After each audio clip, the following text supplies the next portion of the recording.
Hello CBSE class 10 students, कैसे हैं आप सभी लोग। तो सीबीएसई ने फाइनली अपना सैंपल पेपर रिलीज कर दिया है फॉर द 2022 एंड 23 सेशन।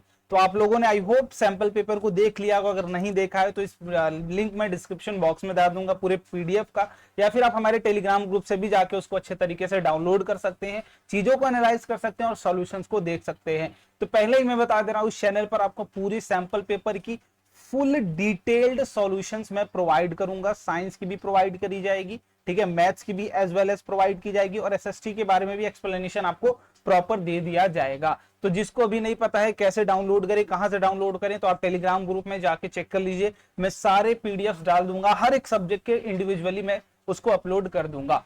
तो अभी मैं बेसिकली इस वीडियो में क्या करने वाला हूं, आपको पूरी साइंस की डिकोडिंग दिखाने वाला हूं कि क्या सेक्शन कैसे होने वाले हैं, कैसे मार्किंग स्कीम होगी आपकी, कितने सेक्शन बनने वाले हैं, टोटल नंबर ऑफ क्वेश्चंस कैसा होगा, और क्या सैंपल पेपर आपका हार्ड आया है या फिर इजी आया है।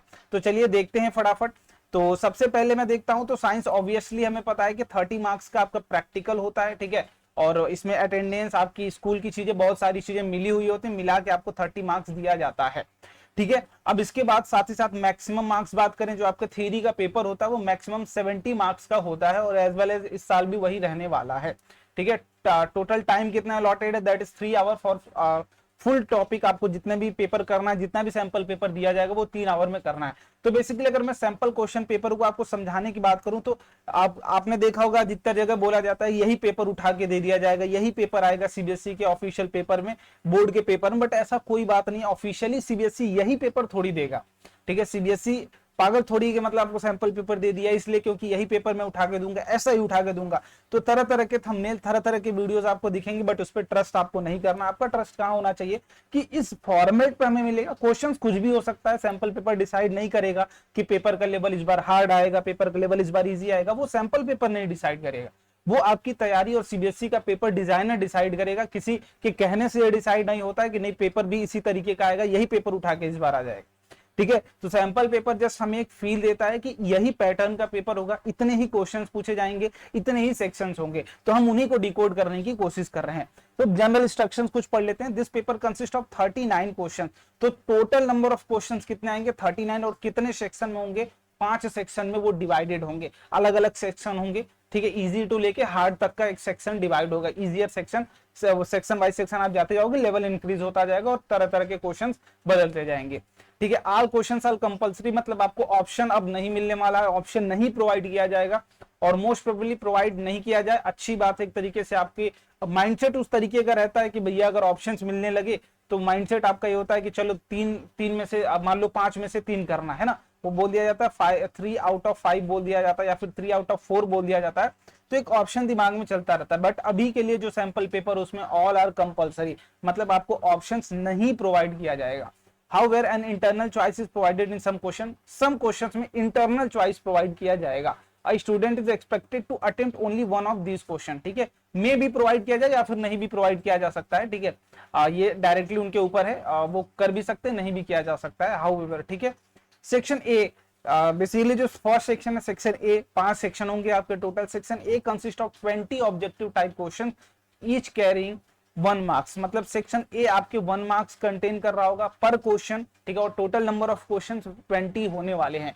मतलब सेक्शन ए 20 मार्क्स का होगा। Section B 6 consist of 6 very short questions carrying 2 each marks. तो 6 टोटल कितने क्वेश्चंस होंगे, 6 क्वेश्चंस होंगे वेरी शॉर्ट में, जिसको आपको बहुत छोटे 30 टू 50 वर्ड में लिखना होगा। अब कुछ लोग क्या करते हैं कि इसको लिखते चले जाते हैं, लिखते चले जाते हैं, पूरा का पूरा इतिहास लिख डालते हैं। वो नहीं करना, जितने वर्ड में बोला गया उतने ही वर्ड में आपको लिखना, उससे ज्यादा नहीं लिखना। तो घर पे भी जो आप प्रैक्टिस करेंगे इतने की ही करेंगे कि 30 से 50 लेटर में ही आप लिखने की कोशिश करने वाले होंगे। आंसर टू दिस क्वेश्चन, ठीक है। सेक्शन बी की बात हो गई है। सेक्शन सी की बात करूं, section see that is 7 short question 3 marks. तो 12 मार्क्स यहां से, ठीक है। पहला जो है 20 मार्क्स का, दूसरा 12 मार्क्स का, और 21 मार्क्स का यहाँ से आपका सेक्शन 3 से आ जाएगा। और 50 टू 80 वर्ड मिड रेंज में, जो आप बोल सकते हो कि शॉर्ट आंसर टाइप, ये वेरी शॉर्ट था, ये शॉर्ट था सेक्शन सी। सेक्शन डी की बात करूं तो लॉन्ग आंसर टाइप, जिसमें 3 लॉन्ग क्वेश्चंस होंगे 5 मार्क्स के, मतलब 15 नंबर आपको यहां से मिल रहा होगा सेक्शन डी से, ठीक है। और 80 से 120 वर्ड में, तो इस पे थोड़ा सा आप ध्यान दे सकते हो। इसमें अगर इतिहास भी लिखना चाहो तो लिख सकते हो लॉन्ग क्वेश्चंस में, तो इसमें इतिहास आप लिख सकते हो, कोई दिक्कत वाली बात नहीं है। सेक्शन ई की बात करूं, section E 3 source based, case based units of assessment of 4 marks each with सब पार्ट, ठीक है।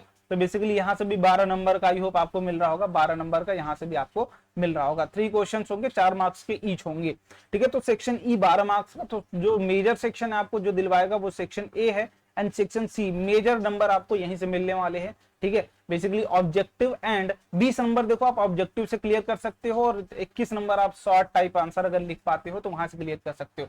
तो जिसको भाई पास होना है, ठीक है, जो जिसका टारगेट ये है कि सिर्फ मुझे भैया पास होना है पेपर में, तो ऑब्जेक्टिव की बेटा तैयारी कर लो आप, और मिला जुला के शॉर्ट आंसर की तैयारी कर लो, तो मिला जुला के आप 40 नंबर के ऊपर पा जाओगे, और बहुत अच्छा स्कोर है ये, कहीं ना कहीं आप पास हो सकते हो। एक भी सेक्शन अगर मार लोगे तो तुम पास तो ही, फेल तो नहीं होने वाले हो, ठीक है। अब थोड़ा सा क्वेश्चंस के लेवल को देख लेते हैं, सॉल्यूशन में डीपली करवाऊंगा। The change in colour of moist lister paper, sorry litmus paper, तो ये भी बहुत सिंपल है। लिटमस पेपर क्यों अपना कलर चेंज करता है, ठीक है, बहुत एनसीईआरटी बेस्ड ही बेसिकली बोल सकता हूं मैं, ये भी एनसीईआरटी बेस्ड ही, इजियर क्वेश्चन ही आए हैं, ये आप एनसीईआरटी में पढ़ते हैं इसको, ठीक है। और ये भी acidic oxide, product of respiration, product of incomplete combustion, ये भी simple and very easy question है, ठीक है। एक बार एनसीईआरटी अगर आप रीड करते हैं तो, ठीक है। और जितने भी क्वेश्चंस होंगे ये भी आई होप मुझे ठीक ही ठाक दिख रहा है, इजी ही दिख रहा है, ठीक है। यहाँ पर भी इजी है। PH of acidic acid, acetic acid और हाइड्रोक्लोरिक में कौन ज्यादा एसिडिक होगा, हमें पता है जो एसिडिक होगा उसकी पीएच कम होगी, ज्यादा एसिडिक होगा। जो लेसर एसिडिक होगा as compare to previous one, उसका पीएच क्या होगा, ज्यादा होगा ऑब्वियसली, ठीक है। तो ऐसे ही कंपेयर कर करके आपके बहुत सारे क्वेश्चंस आए हुए हैं, और अच्छे क्वेश्चंस भी हैं कुछ कुछ, आपको इसी का ध्यान देना और सारे क्वेश्चंस को अच्छे से करना है। यहाँ पर देख सकते हैं सारे ऑप्शंस आपको देखिए और करके प्रोवाइडेड है, ठीक है। तो ये इंटरनल, जैसे पूरे सेक्शन में आपको ऑप्शंस नहीं दिए जाएंगे, जैसे मैंने बोला था 3 आउट ऑफ 4 आपको करने, तो वो सेक्शन वाइज नहीं दिया जाएगा। पूरे सेक्शन में एक इंटरनल, एक सिंगल क्वेश्चन में इंटरनल चॉइस आपको दी जा सकती है, ठीक है। तो ये आपके सामने एक बेनिफिट भी है। वैसे 10th लेवल पर तो इतनी ही चीजें प्रोवाइड की जाती हैं, और ये भी आप देख सकते हैं पूरा का पूरा फिनोमिना है, रेफरेंस डायग्राम आपको बनाया गया है, और विच ऑफ टू, अच्छा आपको वेवलेंथ के बारे में डिटेलिंग, तो थोड़ा सा कहीं ना कहीं ब्रीफ में आपसे पूछी गई हैं चीजें, इन डेप्थ गई हैं, थोड़ा सा इन डेप्थ की तरफ ध्यान दिया गया है, ठीक है। और यहाँ पर भी आपको दिया गया क्लोर अल्कली प्रोसेस से डिपेंडेंट, ठीक है। Name the process, obviously क्लोर alkali process, ठीक है। तो ये भी डिटेल यहाँ से दिया गया। कुछ वैसे काफी सिंपल क्वेश्चंस हैं, बट अगर आप एक बार ध्यान से देखें, जिनकी प्रिपरेशन हो चुकी है उनके लिए बेटर है कि सॉल्व करें, बट अगर आपकी प्रिपरेशन अभी नहीं हुई है, no need to solve full paper, अभी आपको सॉल्व करने की कोई जरूरत नहीं है, सॉल्यूशन में करवाऊंगा। जब आप पढ़ लेंगे पूरा अच्छे तरीके से तब इसको आप सॉल्व करने जाइएगा, ठीक है। तो मैं प्रॉपर अभी से बता दे रहा हूँ कि सैंपल पेपर का, पूरे के पूरे सैंपल पेपर का मैं सॉल्यूशन खुद करवाऊंगा इसी चैनल पर, ठीक है। सॉल्यूशन मैं खुद करवाऊंगा, फुल वीडियो। तो अपने दोस्तों को भी ये चीज शेयर कर दो, ठीक है। छोटी सी चीज आपसे बोलता हूं मैं, शेयर कर देना, और अगर आपको चीजें अच्छी लग रही हो तो लाइक भी कर देना, ठीक है। रिकमेंड जरूर किया करो अपने जूनियर्स को, एटलीस्ट इस चैनल के बारे में जरूर रिकमेंड किया करो, कि जहां एनटीएससी ही नहीं, ठीक है, एनटीएससी तो आपको कराई जाती है यार, सीबीएसई बोर्ड्स के लिए भी आपको चीजें करवाई जाएंगी, बोर्ड्स के लिए भी सैंपल पेपर बेस्ड हम चीजें प्रिपेयर कर रहे हैं, कि जिस तरीके से सैंपल पेपर में किस डेप्थ से आपसे नॉलेज निकाली गई है, निकलवाई गई है, उस डेप्थ पर आपकी प्रिपरेशन हम करवाएंगे, ठीक है। इसकी बिलीव आप हमारे साथ रखो, हमारे साथ जुड़े रहो, ठीक है। अपनी प्रिपरेशन को करते रहिए, ठीक है। चीजें हम जरूर करवाएंगे, अच्छे तरीके से करवाएंगे। तो होप आपको चीजें समझ में आई होंगी। 5 सेक्शन है, पांचों का अलग अलग मार्किंग स्कीम है, ठीक है। सेक्शन 1 20 नंबर का, फिर 12 नंबर का, फिर 21 नंबर का, 15 नंबर का, फिर 12 नंबर का, ठीक है। तो इस तरीके से सेक्शन डिवाइडेड है। अब जिनको अच्छा स्कोर करना है वो सेक्शन वाइज ज्यादा ध्यान दे, कि अगर मुझे बहुत अच्छा स्कोर करना है तो मेरा ऑब्जेक्टिव बहुत स्ट्रांग होना चाहिए, ठीक है। शॉर्ट आंसर बहुत स्ट्रांग होना चाहिए, ठीक है, जहां से आप बहुत अच्छे निकाल सकते हैं, और लॉन्ग भी आपका बहुत अच्छा होना चाहिए। तो ये तीनों मेजर मार्क्स हैं, इनको आप अच्छे तरीके से गेन करें, ठीक है। तो objective, short answer, long answer, फिर उसके बाद वेरी शॉर्ट करने देखो सारे, लेकिन मेजर आपका फोकस इन पे होना चाहिए, क्योंकि इनसे नंबर आपके अच्छे खासे उठेंगे, क्योंकि ये सेक्शन अच्छे खासे नंबर कंटेन करते हैं। तो आई होप आपको डिकोडिंग अच्छी लगी होगी। जो भी आपकी चीजें डाउट्स में हो कमेंट बॉक्स में बताइएगा, मैं उसको वहां पर क्लियर करने की कोशिश करूंगा। वीडियो देखने के बहुत बहुत धन्यवाद। Bye bye and thank you so much.